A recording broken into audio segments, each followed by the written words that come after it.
Hello friends, എല്ലാവർക്കും classic ഫ്ലേവേഴ്സിലേക്ക് സ്വാഗതം. ഇന്ന് നമ്മളൊരു ബ്രേക്ക്ഫാസ്റ്റിൻ്റെ കൂടെയൊക്കെ കഴിക്കാൻ പറ്റുന്ന നല്ലൊരു കറിയുടെ റെസിപ്പിയാണ് നോക്കാൻ പോകുന്നത്. ഗ്രീൻ പീസും വെജിറ്റബിൾസും ഒക്കെ വെച്ചിട്ട് നല്ലൊരു കറിയാണ്. ഞാനിവിടെ ഗ്രീൻ പീസിന് പകരം യെല്ലോ പീസാണ് യൂസ് ചെയ്തിരിക്കുന്നത്. അപ്പോൾ നിങ്ങൾക്ക് ഗ്രീൻ പീസ് വെച്ചിട്ടും ഇത് ഉണ്ടാക്കിയെടുക്കാവുന്നതാണ്. അപ്പോൾ വീഡിയോയിലേക്ക് കടക്കുന്നതിന് മുന്നേ ചാനൽ ഇതുവരെയും കാണാത്തവരാണെങ്കിൽ ഒന്ന് സബ്സ്ക്രൈബ് ചെയ്ത് സപ്പോർട്ട് ചെയ്യാൻ മറക്കരുത്. ഇഷ്ടപ്പെടുകയാണെങ്കിൽ ലൈക്ക് ചെയ്യാനും മറക്കരുത്.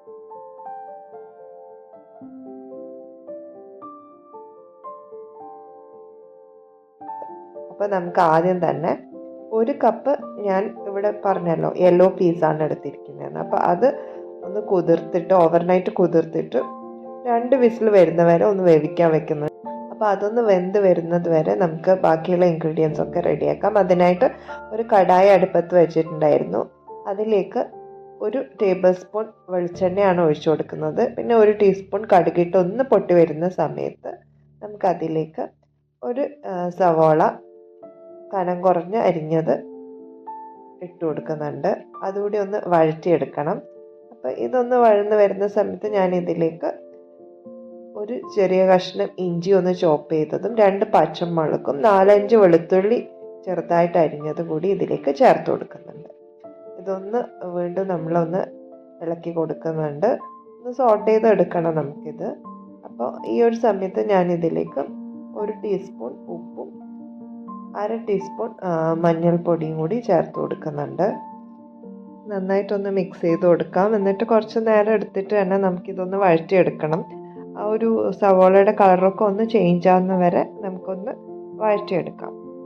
ഇപ്പോൾ അത്യാവശ്യം നന്നായിട്ട് തന്നെ വഴന്ന് വന്നിട്ടുണ്ട്. ഈ ഒരു സമയത്ത് നമുക്കിതിലേക്ക് വെജിറ്റബിൾസ് ഒക്കെ ഇട്ട് കൊടുക്കാം. ഞാനിവിടെ ഒരു ക്യാരറ്റ്, ഒരു ഉരുളക്കിഴങ്ങ്, രണ്ടും അത്യാവശ്യം ചെറുതായിട്ട് തന്നെയാണ് കട്ട് ചെയ്തിരിക്കുന്നത്. എന്നാൽ തീരെ ചെറുതുമല്ല. അപ്പോൾ ആ ഒരു വിധത്തിൽ വേണം കട്ട് ചെയ്തെടുക്കാൻ.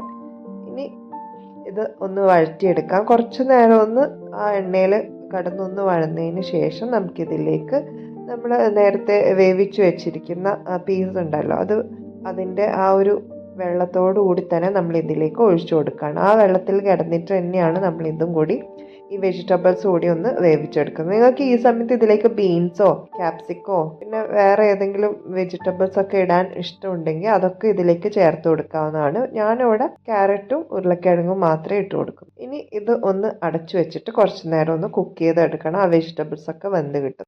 ഈ ഒരു ടൈമിൽ നമുക്ക് ഇതിൻ്റെ അരപ്പ് ഒന്ന് റെഡിയാക്കണം. 1/2 മുറി തേങ്ങ, പിന്നെ ഒരു ചെറിയ കഷ്ണം ഇഞ്ചി ഒന്ന് കൊത്തി അരിഞ്ഞത്, 1 ടീസ്പൂൺ ജീരകം, പിന്നെ 1/2 ടീസ്പൂണോളം പെരുംജീരകം എടുത്തിട്ടുണ്ട്, 1/4 ടീസ്പൂൺ മഞ്ഞൾപ്പൊടി, 2 പച്ചമുളക്, പിന്നെ 1/2 ടീസ്പൂൺ മുളക് പൊടി കൂടി ചേർക്കുന്നുണ്ട്. എരിവുള്ള മുളക് പൊടി തന്നെയാണ് ചേർത്തിരിക്കുന്നത്.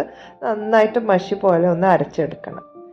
അപ്പോൾ ഇനി നമുക്ക് ഈ കടായി ഒന്ന് തുറന്ന് നോക്കാം. അപ്പോൾ നമ്മുടെ വെജിറ്റബിൾസ് ഒക്കെ നന്നായിട്ട് വെന്ത് കിട്ടിയിട്ടുണ്ട്. ഇനി നമുക്ക് ഈ അരപ്പ് ഇതിലേക്ക് ചേർത്ത് കൊടുക്കാം. അപ്പോൾ നമ്മളത് മുഴുവനായിട്ടും ചേർത്ത് കൊടുക്കുന്നുണ്ട്. അതിൻ്റെ കൂടെ തന്നെ മിക്സിയുടെ ജാറിൽ കുറച്ച് വെള്ളവും കൂടി ഒഴിച്ചിട്ട് അതുകൂടി ഇതിലേക്ക് ചേർത്ത് കൊടുക്കുന്നുണ്ട്. കൺസിസ്റ്റൻസി നോക്കിയിട്ട് നിങ്ങൾക്ക് വെള്ളം വേണമെങ്കിൽ കൂടുതൽ ചേർത്ത് കൊടുക്കാം. അപ്പോൾ അതൊക്കെ നിങ്ങളുടെ ഇഷ്ടപ്രകാരം ചേർത്തിട്ട് മിക്സ് ചെയ്തിട്ട് നന്നായിട്ടൊന്ന് തിളക്കുന്നത് വരെ വെയിറ്റ് ചെയ്യണം.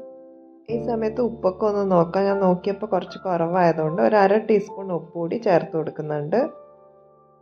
പിന്നെ ആവശ്യത്തിനുള്ള കറിവേപ്പില കൂടി ഇട്ട് കൊടുക്കുന്നുണ്ട്. ഇതിൽ കറിവേപ്പിലയുടെ ഒക്കെ ടേസ്റ്റ് വരുമ്പോൾ നല്ലൊരു രുചിയാണ്.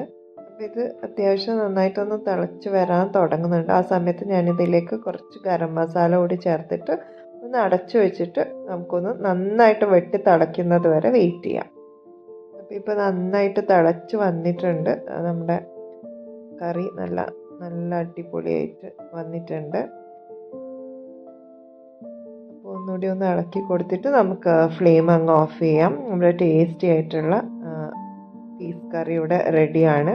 അപ്പോൾ ഡെഫിനറ്റായിട്ടും എല്ലാവർക്കും ട്രൈ ചെയ്യാൻ പറ്റുന്ന ഒരു റെസിപ്പിയാണിത്. ചപ്പാത്തിയുടെ കൂടെ ആയാലും അപ്പത്തിൻ്റെ കൂടെ ആയാലും ദോശയുടെ കൂടെ ആയാലും എന്തിൻ്റെ കൂടെ ആയാലും നന്നായിട്ട് പോകുന്ന ഒരു കറിയാണിത്. അപ്പോൾ ഡെഫിനറ്റായിട്ടും നിങ്ങൾ ട്രൈ ചെയ്തിട്ട് നിങ്ങളുടെ ഫീഡ്ബാക്ക് അറിയിക്കാൻ മറക്കരുത്. അപ്പോൾ പുതിയൊരു വീഡിയോ ആയിട്ട് നമുക്ക് വീണ്ടും കാണാം. അതുവരേക്കും good bye and take care.